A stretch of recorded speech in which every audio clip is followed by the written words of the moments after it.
अस्सलाम वालेकुम स्टूडेंट्स। आज हम कैरेक्टराइजेशन करेंगे ऑक्सिलेट आयन की अपने उस कॉम्प्लेक्स के अंदर जो हमने सिंथेसाइज़ किया था। हम ये चीज़ डिस्कस कर चुके हैं कि हमारे कॉम्प्लेक्स के अंदर या तो आयरन के साथ 3 ऑक्सिलेट अटैच हो सकते हैं या फिर आयरन के साथ 2 ऑक्सिलेट अटैच हो सकते हैं। आयरन का कंटेंट हम इसके अंदर मालूम कर चुके हैं, यानी कि उसके नंबर ऑफ़ मोल्स और उसके अमाउंट हम इसके अंदर डिटरमाइन कर चुके हैं। उसके लिए आपने कॉम्प्लेक्स का एक्यूरेटली 0.1 ग्राम डिज़ोल्व किया था सल्फ्यूरिक एसिड में और उसका वॉल्यूम मेकअप कर दिया था अप टू 250 ml। इसको आपने सोल्यूशन ए का नाम दिया था, ठीक है। और फिर इसके अंदर आपने आयरन की मोल्स और ग्राम मालूम कर लिए, ठीक है। आज जो हमें ऑक्सिलेट आयन की एनालिसिस करनी है वो इसी सोल्यूशन ए के अंदर करनी है। इसके अंदर जितना ऑक्सिलेट आयन मौजूद है उसके मोल्स और उसके ग्राम एनालाइज करने हैं। ये काम हम क्लासिकल मेथड के ज़रिए करेंगे, यानी कि आप एक वॉल्यूमेट्रिक एनालिसिस करेंगे by using a redox reaction. Redox reaction क्यों यूज़ कर रहे हैं? क्योंकि ऑक्सिलेट आयन एक अच्छा रिड्यूसिंग एजेंट है। इसको एनालाइज करने के लिए आप इसको एक स्ट्रॉन्ग ऑक्सीडाइजिंग एजेंट के साथ, फॉर एग्जांपल पोटेशियम परमैंगनेट के साथ रिएक्ट करवा के आसानी से इसको एनालाइज कर सकते हैं।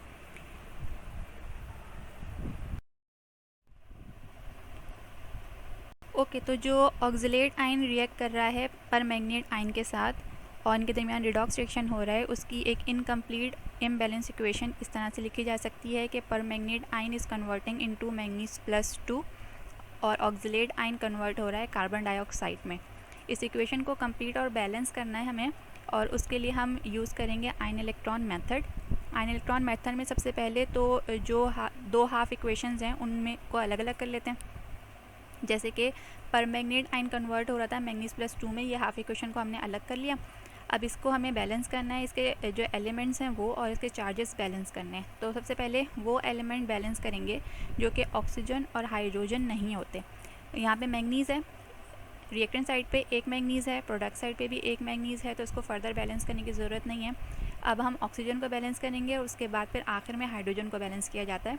तो ऑक्सीजन क्योंकि इस तरफ रिएक्टेंट साइड पे 4 हैं, उसको बैलेंस करने के लिए प्रोडक्ट साइड पे 4 वाटर का इस्तेमाल किया जाएगा, यानी कि आयन इलेक्ट्रॉन मेथड में ऑक्सीजन को बैलेंस करने के लिए वाटर मॉलिक्यूल का इस्तेमाल किया जाता है।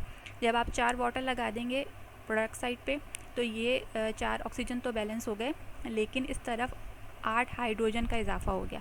हाइड्रोजन को बैलेंस करने के लिए आयन इलेक्ट्रॉन मेथड में प्रोटॉन का इस्तेमाल किया जाता है, तो इस वजह से हम रिएक्टेंट साइड पे 8 प्रोटॉन ऐड कर देंगे। जब आपने 8 प्रोटॉन ऐड कर दिए तो अब सारे एलिमेंट्स बैलेंस हो गए। इसके बाद इसके चार्जेस बैलेंस किए जाएंगे। चार्जेस के लिए ये देखिए कि रिएक्टेंट साइड पे नेट चार्ज क्या है और प्रोडक्ट साइड पे नेट चार्ज क्या है। जैसे कि रिएक्टेंट साइड पे +8 और -1, ये इसका जो नेट चार्ज बनेगा वो +7 बनेगा, और जबकि प्रोडक्ट साइड पे जो नेट चार्ज है वो सिर्फ +2 है। तो इसको बैलेंस करने के लिए आप रिएक्टेंट साइड पे 5 इलेक्ट्रॉन ऐड करते हैं या 5 नेगेटिव एंटिटी ऐड करते हैं, जिसकी वजह से अब जो नेट चार्ज रिएक्टेंट साइड पे है वो भी +2 है और जो प्रोडक्ट साइड पे है वो भी +2 है, ठीक है। इस तरह से भी कर सकते हैं, या दूसरे तरीके से आप भी कर सकते हैं कि मैंगनीज़ की ऑक्सीडेशन स्टेट निकाल लें परमैंगनेट आयन पे, तो वो +7 बनेगी और यहाँ पे जो है वो +2 में कन्वर्ट हो रहा है, तो इस वजह से ये 5 इलेक्ट्रॉन गेन करके +2 में रिड्यूस हो रहा है। जब ये इक्वेशन हाफ इक्वेशन कंप्लीट भी हो गई, बैलेंस भी हो गई, तो आपने इसको इक्वेशन नंबर 1 का नाम दे दिया। जो सेकंड हाफ इक्वेशन है वो है ऑक्सिलेट आयन कन्वर्ट हो रहा है कार्बन डाइऑक्साइड में। इसके अंदर सबसे पहले हम एलिमेंट बैलेंस करेंगे, वो एलिमेंट जो कि ऑक्सीजन और हाइड्रोजन नहीं है। उसके लिए आपने देखा कि इस तरफ कार्बन रिएक्टेंट साइड पे 2 हैं और प्रोडक्ट साइड पे 1 है, तो प्रोडक्ट साइड पे कार्बन डाइऑक्साइड के साथ 2 कोफिशिएंट ऐड कर दिया, जिससे कार्बन बैलेंस हो गए। और अगर ऑक्सीजन को देखें तो रिएक्टेंट साइड पे भी 4 ऑक्सीजन है, प्रोडक्ट साइड पे भी 4 ऑक्सीजन हो गई हैं अब, तो इसको भी फर्दर बैलेंस करने की ज़रूरत नहीं है। एलिमेंट बैलेंस हो गए, अब इनके चार्जेस बैलेंस करने हैं। रिएक्टेंट साइड पे -2 नेट चार्ज है और प्रोडक्ट साइड पे न्यूट्रल है, तो प्रोडक्ट साइड पे 2 इलेक्ट्रॉन्स ऐड कर दें, जिससे ये भी -2 हो जाएगा और ये भी -2 हो जाएगा, ठीक है। इसको आपने इक्वेशन नंबर 2 का नाम दे दिया। अब हमें नंबर ऑफ़ इलेक्ट्रॉन दोनों के बराबर करने हैं। ऑक्सीडेशन के अंदर और रिडक्शन के अंदर जो नंबर ऑफ़ इलेक्ट्रॉन है वो बराबर करने हैं। जितने इलेक्ट्रॉन लूज़ होंगे उतने इलेक्ट्रॉन गेन होंगे। तो इक्वेशन नंबर 1 को आप 2 से अगर मल्टीप्लाई करें तो इसके इलेक्ट्रॉन 10 हो जाएंगे, और इक्वेशन नंबर 2 को अगर 5 से मल्टीप्लाई करेंगे तो इसके भी इलेक्ट्रॉन 10 हो जाएंगे।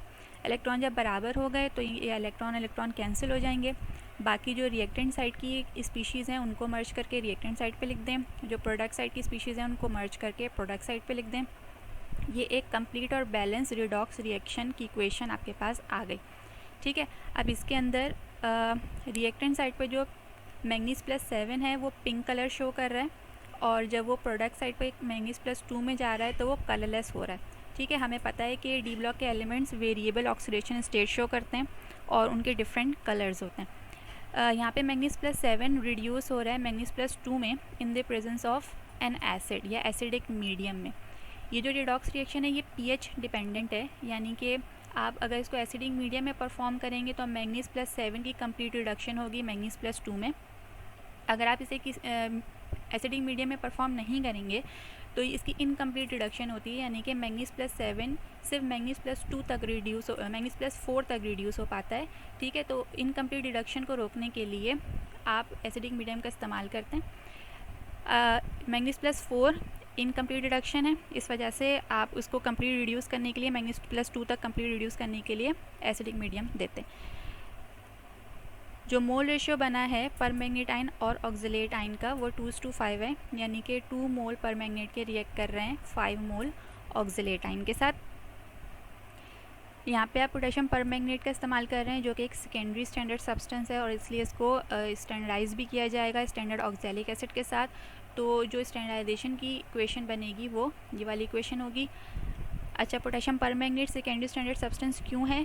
क्योंकि जब आप इसका सोल्यूशन बनाते हैं और इसे किसी कलरलेस कंटेनर में ही स्टोर कर लेते हैं तो ये फ़ोटो सेंसिटिव नेचर का है। फ़ोटो सेंसिटिव का मतलब लाइट की प्रेजेंस में ये कन्वर्ट हो जाता है मैंगनीज+4 के ऑक्साइड में। ये बहुत अच्छा ऑक्सीडाइजिंग एजेंट है, ये उस वाटर को भी ऑक्सीडाइज़ करना शुरू हो जाता है जिस वाटर के अंदर इसको डिज़ोल्व करके इसका सोल्यूशन बनाया जाता है। खुद कन्वर्ट हो जाएगा मैंगनीज+4 के ऑक्साइड में, और जो वाटर है वो कन्वर्ट हो जाएगा डिज़ोल्व ऑक्सीजन में। तो ये जो ऑक्साइड है ये ब्राउन प्रेसिपिटेट की शक्ल में उस सोल्यूशन के अंदर आ जाता है। तो इस फोटो सेंसिटिविटी की वजह से इसको स्टोर किया जाता है डार्क कंटेनर्स के अंदर।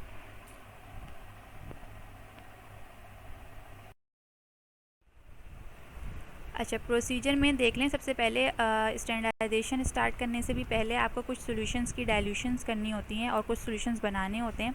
अभी हमने बात की कि पोटेशियम परमैंगनेट की स्टैंडर्डाइजेशन के लिए आपको स्टैंडर्ड ऑक्सैलिक एसिड चाहिए। आपके मैनुअल में ये चीज़ गिवन है पॉइंट नंबर 1 में कि आपको एक 0.005 मोलर का स्टैंडर्ड ऑक्सैलिक एसिड चाहिए।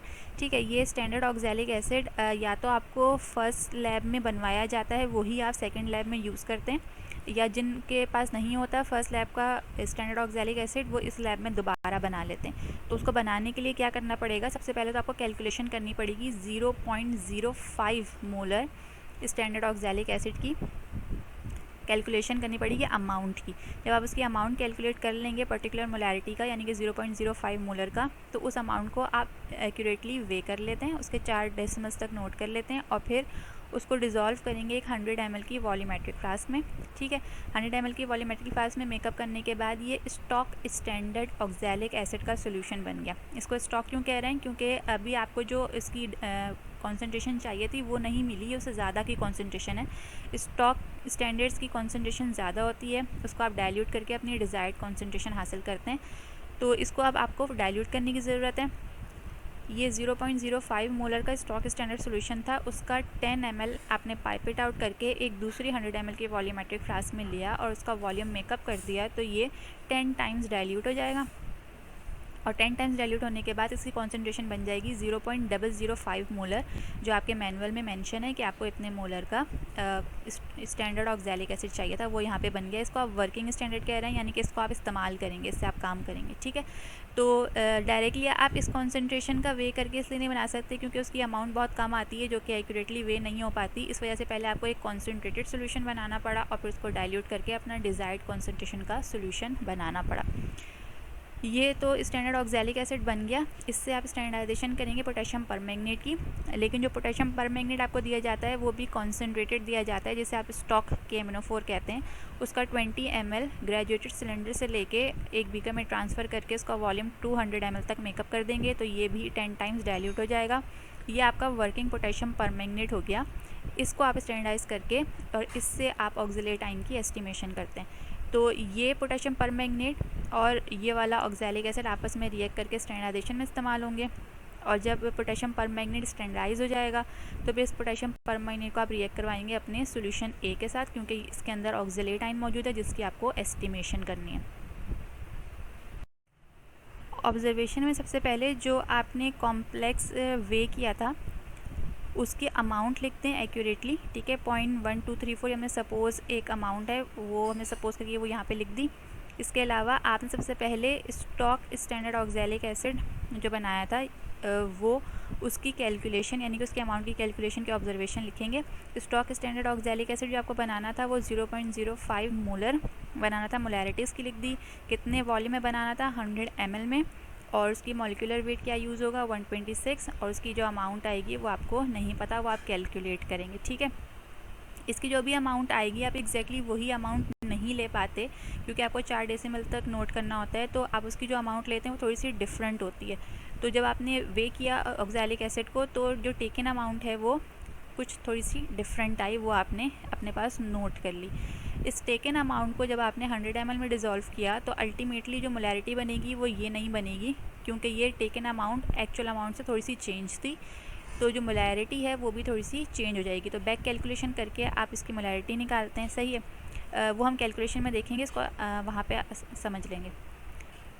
अच्छा, जब आपका स्टॉक स्टैंडर्ड ऑक्सैलिक एसिड बन गया तो उसके बाद आप डाइल्यूटेड स्टैंडर्ड ऑक्सैलिक एसिड बनाने के लिए उसको डाइल्यूट करते हैं। उसको डाइल्यूट करने के लिए स्टॉक स्टैंडर्ड का 10 ml लेते हैं जिसकी मोलैरिटी वाई मोलर है। ये मोलैरिटी वाई मोलर कैसे आई, इसके ज़रिए बैक कैलकुलेशन करके जब आप मोलैरिटी निकालेंगे तो वो वाई मोलर हो जाएगी, ठीक है। इसकी मोलैरिटी वाई मोलर थी। डाइल्यूटेड स्टैंडर्ड ऑक्सैलिक एसिड का 100 ml में बनाना था, वो आपने वॉल्यूम लिख दिया, और इसकी कॉन्सेंट्रेशन आपको नहीं पता जो आप कैलकुलेशन से निकालेंगे।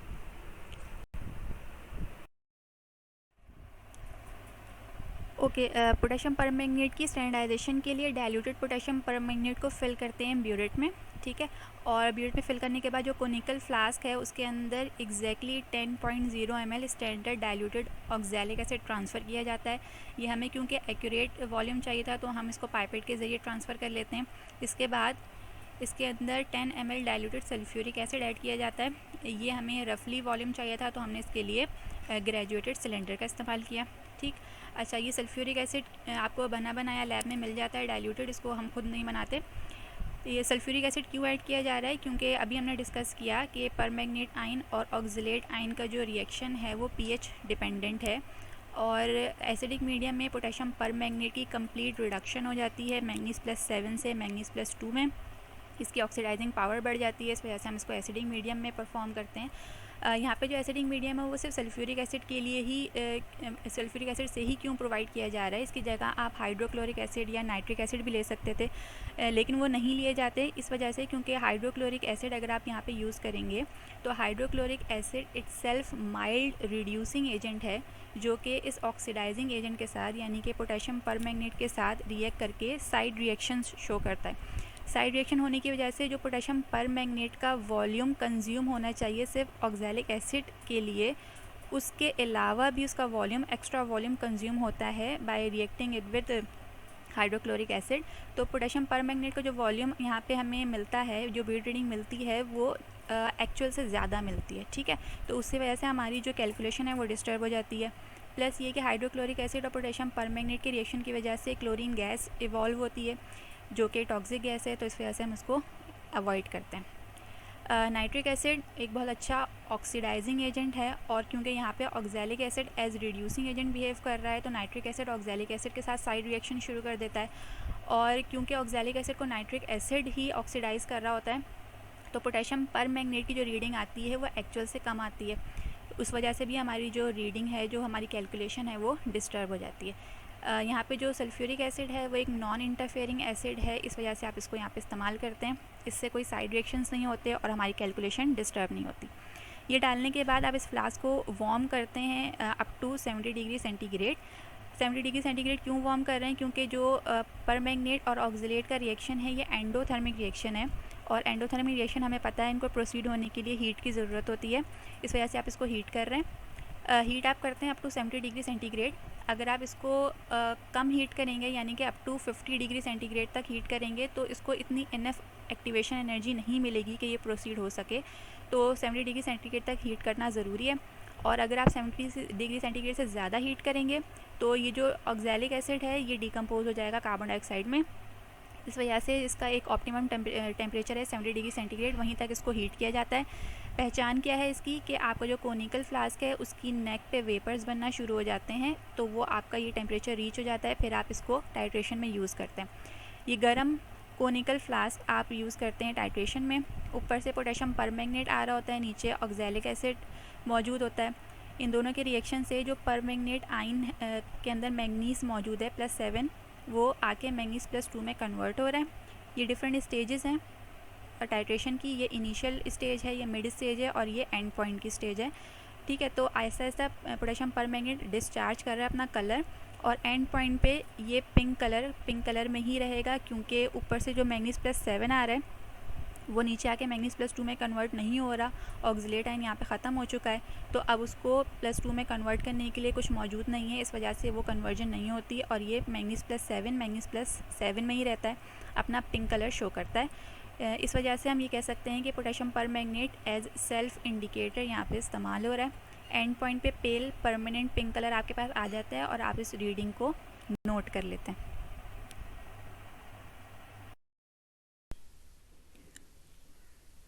ओके, जब आप स्टैंडर्डाइजेशन कर रहे होते हैं तो साइड में आपके पास एक ऑब्जर्वेशन कॉलम भी बना हुआ होता है, जिसमें आप अपनी initial reading final reading note कर रहे होते हैं। तो जब आपके पास इनिशियल और फाइनल रीडिंग आ जाती है, फिर आप उसका डिफरेंस ले लेते हैं।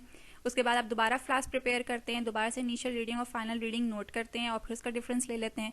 दो सिमिलर डिफरेंस जब आपके पास आ जाते हैं, चाहे वो 2 दफ़ा में आए या 3 दफ़ा में आए, जब आपके पास 2 डिफरेंस सिमिलर आ जाते हैं तो उसको आप कॉन्कॉर्डेंट रीडिंग का नाम दे देते हैं। ठीक है, यहाँ पे हमने कॉन्कॉर्डेंट रीडिंग को रिप्रेजेंट किया है CBR1 से। CBR का मतलब कॉन्कॉर्डेंट ब्यूरेट रीडिंग 1, जो कि स्टैंडर्डाइजेशन की कॉन्कॉर्डेंट ब्यूरेट रीडिंग होगी, उसको आप CBR1 से रिप्रेजेंट कर रहे हैं। जब भी आप ऑब्जर्वेशन कॉलम बनाएंगे तो उसके ऊपर उन रिएजेंट्स के बारे में इंफॉर्मेशन देंगे जो आप अपने कोनिकल फ्लास्क में या ब्यूरेट में ऐड किए थे। तो आपने क्योंकि स्टैंडर्डाइजेशन करते वक्त diluted standard oxalic acid 10 ml डाला था अपने कोनिकल फ्लास्क में, उसके अंदर सल्फ्यूरिक अप्रॉक्सीमेटली 10 ml ऐड किया था, उसको हीट किया था अप टू 70 डिग्री सेंटीग्रेड तक। यहाँ पे पोटेशियम परमैंगनेट को एज सेल्फ इंडिकेटर इस्तेमाल किया गया है। ब्यूरेट में जो पोटेशियम परमैंगनेट है उसका वॉल्यूम आपने यहाँ पे as in the form of table represent कर दिया। ठीक है, तो ये इन्फॉर्मेशन आपने लाजमी लिखनी होती है अपनी ऑब्जर्वेशन कॉलम के ऊपर। पोटेशियम परमैंगनेट की स्टैंडर्डाइजेशन के बाद आप उसको एस्टिमेट कराते हैं अपने ऑक्सिलेट आयन से, जो कि आपके कॉम्प्लेक्स के अंदर मौजूद है। तो पोटेशियम परमैंगनेट वैसे ही ब्यूरेट में फिल होगा। कोनिकल फ्लास्क में ऐड करेंगे 10.0 ml सोल्यूशन A, जिसके अंदर ऑक्सिलेट आयन मौजूद है, और उसके अंदर वैसे ही 10 ml diluted sulphuric acid add करेंगे with the help of graduated cylinder, क्योंकि ये दोनों का जो रिएक्शन होगा वो एसिडिक मीडियम में होगा। तो आपने एसिडिक मीडियम प्रोवाइड करने के लिए सल्फ्यूरिक एसिड ऐड कर दिया। फिर इसको हीट करना है क्योंकि एंडोथर्मिक है, तो इस वजह से इसको हीट किया 70 डिग्री सेंटीग्रेड तक, और हीट करने के बाद इस गर्म सॉल्यूशन को रिएक्ट करवाया पोटेशियम परमैंगनेट के साथ। इनिशियली ये कलरलेस होता जा रहा था ऊपर से आके, और जब ये कलरलेस होना बंद हो गया, पिंक कलर ऊपर से आने वाला नीचे पिंक कलर ही शो कर रहा था, तो वो आपके पास एंड पॉइंट आ गया, उसको आपने नोट कर लिया। इस तरीके से आप 2 या 3 रिएक्शंस करते हैं ताकि आपके पास कॉन्कॉर्डेंट रीडिंग आ जाए। इसकी ऑब्जर्वेशन में जो वॉल्यूम आपने लिया था सोल्यूशन A का वो मेंशन कर दिया। ऑब्जर्वेशन कॉलम में 10 ml जो आपने डाइल्यूट सल्फ्यूरिक एसिड डाला था 10 ml वो मेंशन कर दिया। उसको हीट किया था अप टू 70 डिग्री सेंटीग्रेड तक, वो मेंशन कर दिया। पोटेशियम परमैंगनेट को एज ए सेल्फ इंडिकेटर इस्तेमाल कर रहे हैं, वो मेंशन कर दिया। और इसका जो ऑब्जर्वेशन कॉलम होगा जिसमें आपने इनिशियल फाइनल उसका रीडिंग उनका डिफरेंस और फिर कॉन्कॉर्डेंट रीडिंग होगी वो यहाँ पे शो कर दी। ठीक है, यहाँ पे जो CBR है इसका मतलब कॉन्कॉर्डेंट ब्यूरेट रीडिंग 2, ये CBR2 हम यूज़ करेंगे जब हम एस्टिमेशन की कैलकुलेशन कर रहे होंगे, यानी कि ऑक्सिलेट की एस्टिमेशन की कैलकुलेशन कर रहे होंगे।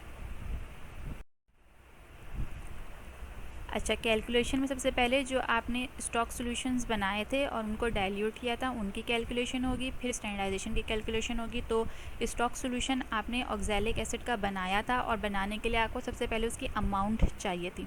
ठीक है, अमाउंट का फार्मूला आप ये यूज़ करते हैं, molarity into volume into molecular mass divide by 1000। ठीक है, अच्छा, फिर इसके अंदर जो मोलैरिटी आपको रिक्वायर्ड थी वो 0.05 मोलर थी, वो आपने लिख दी। वॉल्यूम 100 ml में बनाना था। Molecular mass oxalic acid dihydrate का 126 और 1000 जो है ये इसका कांस्टेंट है, ठीक है।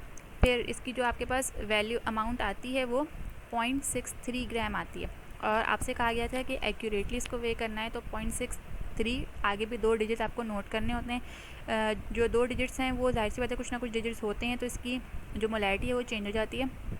बैक कैलकुलेशन आपको इसकी करनी पड़ेगी। बैक कैलकुलेशन का मतलब ये कि अब ये वाला जो फार्मूला था उसके अंदर आप मोलैरिटी को अननोन कर दें और अमाउंट नोन हो जाएगी, तो उसको रीअरेंज करके ऐसे ही लिख दिया।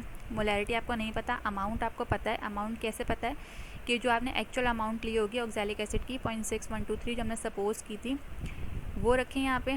बाकी जो डिजिट्स थे वो ऐसे ही रहेंगे। उसके बाद जिसकी मोलैरिटी आएगी वो वाई मोलर आ जाएगी। स्टॉक स्टैंडर्ड ऑक्सैलिक एसिड जो आपने बनाया वो वाई मोलर यहाँ पे बन गया। इसको आपने डाइल्यूट किया है। डाइल्यूट करने के लिए जो फार्मूला यूज़ होगा C1V1 का फार्मूला यूज़ होगा। उसके अंदर C1V1 साइड को आप डाइल्यूटेड शो कर दें, C2V2 साइड को आप कॉन्सेंट्रेटेड शो कर दें।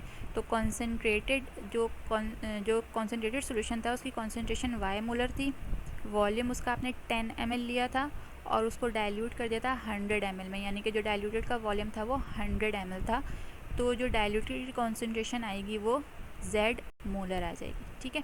यहाँ पे कोई ना कोई वैल्यू होगी। ये जो कॉन्सेंट्रेशन आ गई ऑक्सैलिक एसिड की, ये वो डाइल्यूटेड की कॉन्सेंट्रेशन आ गई जो आप यूज़ करेंगे अब फर्दर अपनी स्टैंडर्डाइजेशन में K1O4 की।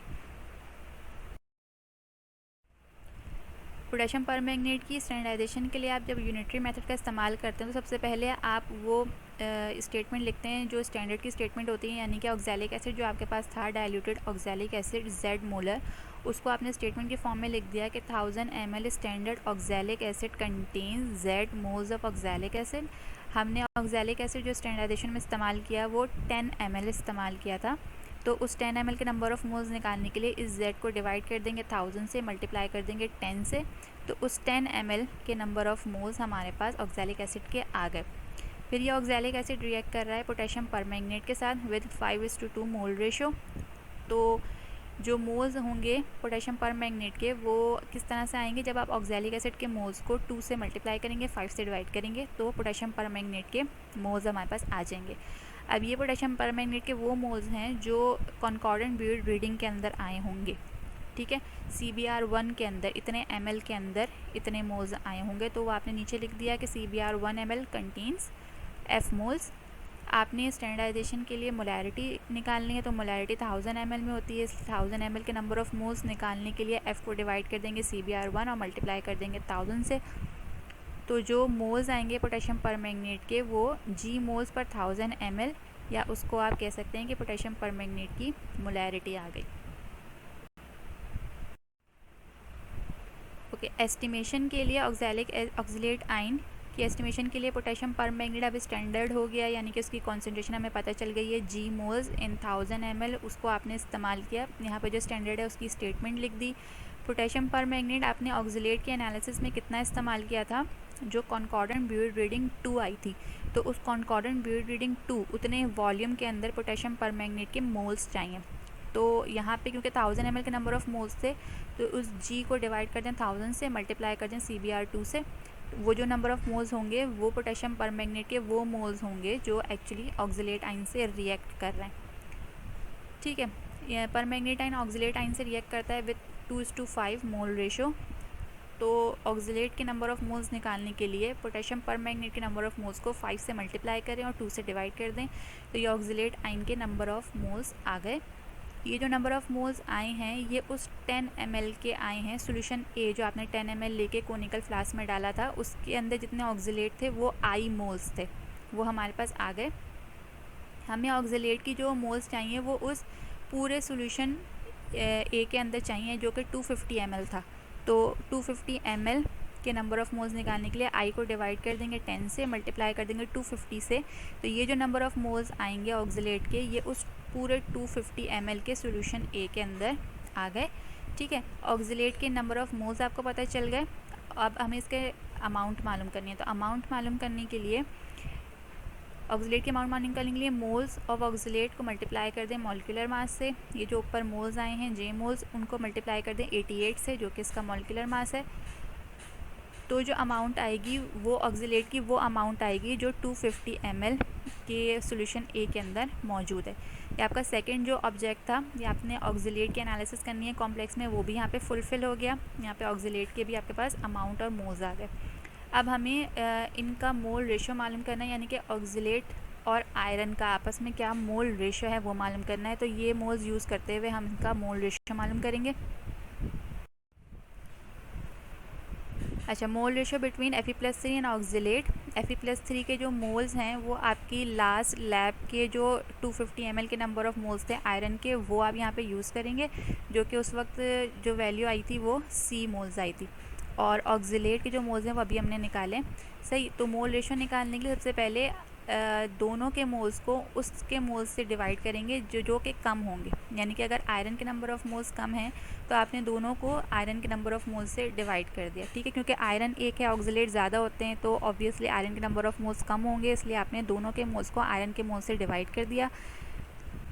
C मोल्स से आयरन के, उसको C से ही डिवाइड कर दिया। J मोल्स से ऑक्सीलेट के, उसको भी C से डिवाइड कर दिया। तो एक तरफ तो आपके पास 1 आंसर आ जाएगा और दूसरी तरफ आपके पास कोई ना कोई नंबर आएगा। सही, ये जो नंबर है ये अगर डेसिमल्स में है तो उसको आप राउंड ऑफ कर लें। इसकी दो पॉसिबिलिटीज़ हो सकती हैं। हम ये चीज़ डिस्कस कर चुके हैं कि आयरन अगर 1 होगा तो उसके साथ या तो 2 ऑक्सीलेट लगेंगे, या आयरन अगर 1 है तो उसके साथ 3 ऑक्सीलेट लग सकते हैं। ये दो ही पॉसिबिलिटीज़ हो सकती हैं। अगर किसी का मोल रेशो 1:1 आ रहा है तो वो भी उसको 1:2 ही सपोज़ करेगा, और अगर किसी का 1:3 से ज़्यादा आ रहा है तो वो उसको 1:3 ही सपोज़ करेगा, यानी कि या तो 1:2 या फिर 1:3। अगर 1:2 है तो इससे क्या हमें पता चला कि आयरन 1 है और उसके साथ 2 ऑक्सीलेट लगे हुए हैं, तो बाकी 2 पोजीशंस पे आपने खुद से 2 वाटर लगा दिए, क्योंकि अब इसका ऑक्टाहेड्रल ज्योमेट्री है, 6 साइड्स आयरन की ऑक्यूपाई होना ज़रूरी है। तो ऑक्सीलेट ने अभी सिर्फ 4 साइड्स ऑक्यूपाई की थी, बाकी 2 साइड्स पे आपने वाटर ऐड कर दिया। ठीक है, जब आप वाटर ऐड करेंगे और इसका चार्ज देखेंगे तो चार्ज जो इस कोऑर्डिनेशन स्फीयर के ऊपर है वो -1 आएगा, जिसको आपने एक पोटेशियम से बैलेंस कर दिया। आगे कुछ वाटर ऑफ क्रिस्टलाइजेशन लगा दिए। दूसरी तरफ अगर आप 1:3 सपोज कर रहे हैं तो आयरन के साथ 3 ऑक्सीलेट लगेंगे, इसके ऊपर चार्ज जो है वो -3 आएगा, जिसको 3 पोटेशियम बैलेंस कर देंगे। ठीक है, जो भी आपका पास मोल रेशो आ रहा है उसके हिसाब से आपने अपना फार्मूला डिफ़ाइन करना है। कोई एक फार्मूला आपके पास यहाँ पे आ जाएगा। हम सपोज़ कर लेते हैं कि हमारा ये फार्मूला बना है, 1:2 का रेशो आया और ये फार्मूला बना है। अच्छा, इस फार्मूले के अंदर अब हमें ये पता चल गया कि पोटेशियम के साथ आयरन है, ऑक्सीलेट है, वाटर है, लेकिन बस हमें नहीं पता, तो ये N नहीं पता। ये N क्या है कि आयरन के साथ वाटर का मोल रेशो क्या है। ठीक है, जो वाटर क्रिस्टलाइजेशन है उनका आयरन के साथ मोल रेशो क्या है, ये हमें नहीं पता। इससे पहले ये देखें कि आपने जो कॉम्प्लेक्स वे किया था, हमने सपोज़ किया था कि 0.1234 हमने ग्राम कॉम्प्लेक्स को वे करके और फिर सॉल्यूशन ए के अंदर डिज़ोल्व कर दिया था। तो ये जो आपने कॉम्प्लेक्स वे करने के लिए लिया होगा वो पोटेशियम से लेके वाटर क्रिस्टलाइजेशन तक सब कुछ उसके अंदर शामिल होगा। पोटेशियम, आयरन, ऑक्सीलेट, अगर कोई कोऑर्डिनेटेड वाटर है तो वो, और इसका वाटर क्रिस्टलाइजेशन, सब कुछ उसके अंदर शामिल होगा। उसका कंप्लीट टोटल वेट आपके पास ये था। N निकालने के लिए आप सबसे पहले पोटेशियम, आयरन, ऑक्सीलेट और कोऑर्डिनेटेड वाटर, इन 4 चीज़ों का पर्टिकुलर वेट मालूम करते हैं। उन पर्टिकुलर वेट को सम करेंगे और इस वेट से माइनस कर देंगे। जब आप इन चारों चीज़ों के वेट को सम करके इससे माइनस करेंगे तो जो आंसर आएगा वो इस वाटर ऑफ क्रिस्टलाइजेशन का वेट होगा, और उस वेट से आप फिर नंबर ऑफ़ मोल्स निकालेंगे और उस नंबर ऑफ़ मोल से ये मोल रेशो निकालेंगे। ठीक है, तो हमारा जो पहला ऑब्जेक्ट इस वक्त है वो ये कि पोटेशियम, आयरन, ऑक्सीलेट और वाटर का पर्टिकुलर वेट हमें पता चले इस कॉम्प्लेक्स के अंदर। ठीक है, यानी हमें वाटर ऑफ क्रिस्टलाइजेशन का N चाहिए, ये वाला N चाहिए। इस फार्मूले के अंदर ये जो नीचे लिखे हुए हैं सबस्क्रिप्ट में, ये 2 ये डिटरमाइन कर रहा है कि आयरन के साथ ऑक्सीलेट 2 हैं। कोऑर्डिनेटेड वाटर का 2 डिटरमाइन कर रहा है कि आयरन का और इस कोऑर्डिनेटेड वाटर का मोल रेशो 1:2 है। ठीक है, पोटेशियम 1 है और आयरन 1 है, इसका मतलब इनके दरमियान 1:1 का मोल रेशो है। सही, तो सबसे पहले हमें इनके जो पर्टिकुलर वेट्स चाहिए उसके लिए आप पोटेशियम का पहले वेट निकाल लें। पोटेशियम का वेट निकालने के लिए ये देखें कि आयरन के साथ पोटेशियम का क्या मोल रेशो है, 1:1। तो जितने मोल्स होंगे आयरन के उतने ही मोल्स होंगे पोटेशियम के। तो जो आयरन के मोल्स थे लास्ट लैब वाले 250 ml वाले C मोल्स, उतने ही मोल्स होंगे पोटेशियम के उस कॉम्प्लेक्स के अंदर 250 ml के अंदर। अब हमारे पास पोटेशियम के क्योंकि मोल्स आ गए तो इसका मास निकालना आसान है। उन मोल्स को मल्टीप्लाई कर दें पोटेशियम के एटॉमिक मास के साथ और ये आपके पास पोटेशियम के ग्राम्स आ जाएंगे पर 250 ml। ठीक है, एक चीज़ ये हो गई। अब हमें कोऑर्डिनेटेड वाटर के अमाउंट चाहिए। कोऑर्डिनेटेड वाटर के अमाउंट के लिए आप ये देखें कि एक आयरन के साथ 2 कोऑर्डिनेटेड वाटर हैं, तो जितने नंबर ऑफ़ मोल्स होंगे आयरन के उससे डबल नंबर ऑफ़ मोल्स होंगे कोऑर्डिनेटेड वाटर के। तो ये जो C मोल्स थे उसको 2 से मल्टीप्लाई कर दें। कोऑर्डिनेटेड वाटर के number of moles n number of moles आ गए। अब इसकी हमें अमाउंट चाहिए, तो अमाउंट के लिए इन मोल्स को मल्टीप्लाई कर दें मॉलिक्यूलर मास से। इसके बाद ये जो अमाउंट बनेगी वो उस वाटर की 250 ml की अमाउंट आ गई। ठीक है, अच्छा अब हमारे पास पोटेशियम की अमाउंट आ गई, कोऑर्डिनेटेड वाटर की अमाउंट आ गई, आयरन की अमाउंट हमें एक्सपेरिमेंट 1 से मिली थी और ऑक्सिलेट की अमाउंट भी अभी हमने पीछे कैलकुलेशन में निकाली है। तो इन 4 चीज़ों की हमारे पास अमाउंट आ गई।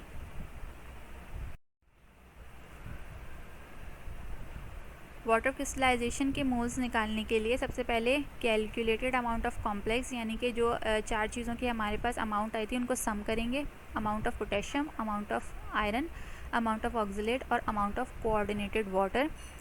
ठीक है, इन सारों चीज़ों की अमाउंट को जब आपने सम किया ये आपके पास कैलकुलेटेड अमाउंट बन गई कॉम्प्लेक्स की इन 250 ml।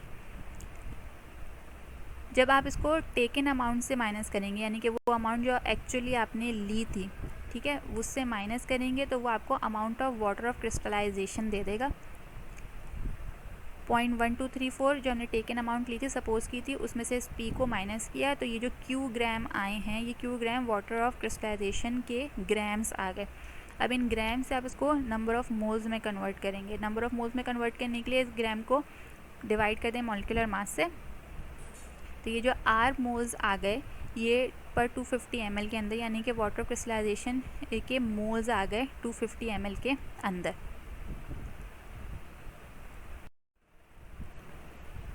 अब हमें मोल रेशो मालूम करना है आयरन का और वाटर क्रिस्टलाइजेशन का। तो जैसे हमने पहले मोल रेशो मालूम करने के लिए दोनों के नंबर ऑफ़ मोल्स को उससे डिवाइड किया था जो कि कम है, यानी कि आयरन के मोल्स कम है, इस वजह से आपने आयरन के ही मोल्स को दोनों के नंबर ऑफ़ मोल्स से डिवाइड कर दिया।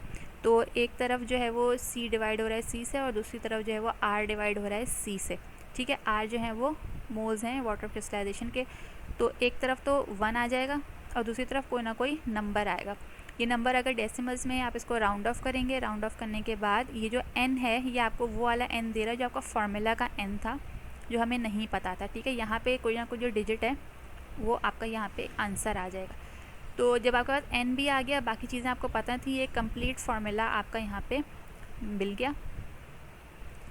रिज़ल्ट में आपने क्योंकि आज ऑक्सिलेट की एनालिसिस की है तो ऑक्सिलेट के number of moles per 250 ml वो रिपोर्ट करेंगे, इसकी अमाउंट निकाली पर 250 ml वो रिपोर्ट करेंगे और जो फाइनल फार्मूला बना है सिंथेसाइज कॉम्प्लेक्स का जिसके अंदर n के भी कुछ ना कुछ वैल्यू आ गई है वो आप यहाँ पे रिपोर्ट करेंगे।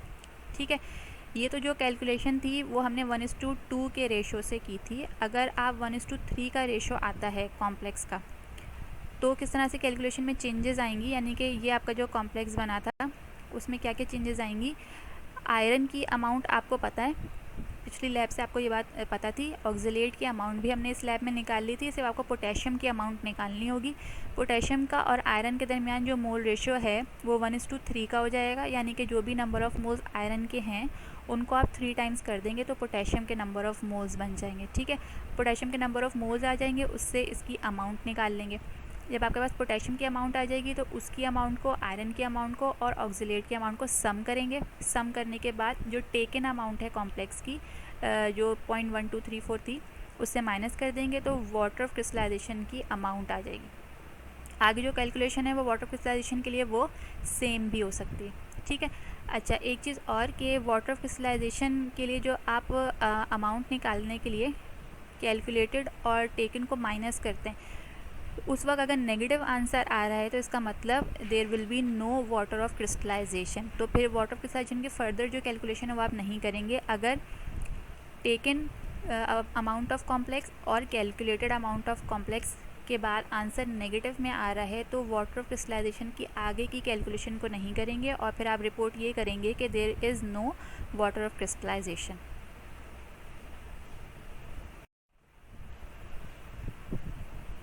अच्छा, लैब रिपोर्ट के लिए आपके पास ये सारी हेडिंग्स गिवन है, ये सारी आपसे साथ डिस्कस भी हो चुकी हैं। ऑब्जेक्ट आप लिखेंगे, जो ऑक्सीलेट के एनालिसिस का ऑब्जेक्ट था वो लिखेंगे, इसकी जो थ्योरी है रिडॉक्स रिएक्शन से रिलेटेड वो लिखेंगे, इक्वेशंस लिखेंगे, ऑब्जर्वेशन की सारी हेडिंग्स लिखेंगे इसके अंदर, और के जो कैलकुलेशन है वो भी सारी हेडिंग आपके साथ डिस्कस कर ली गई हैं।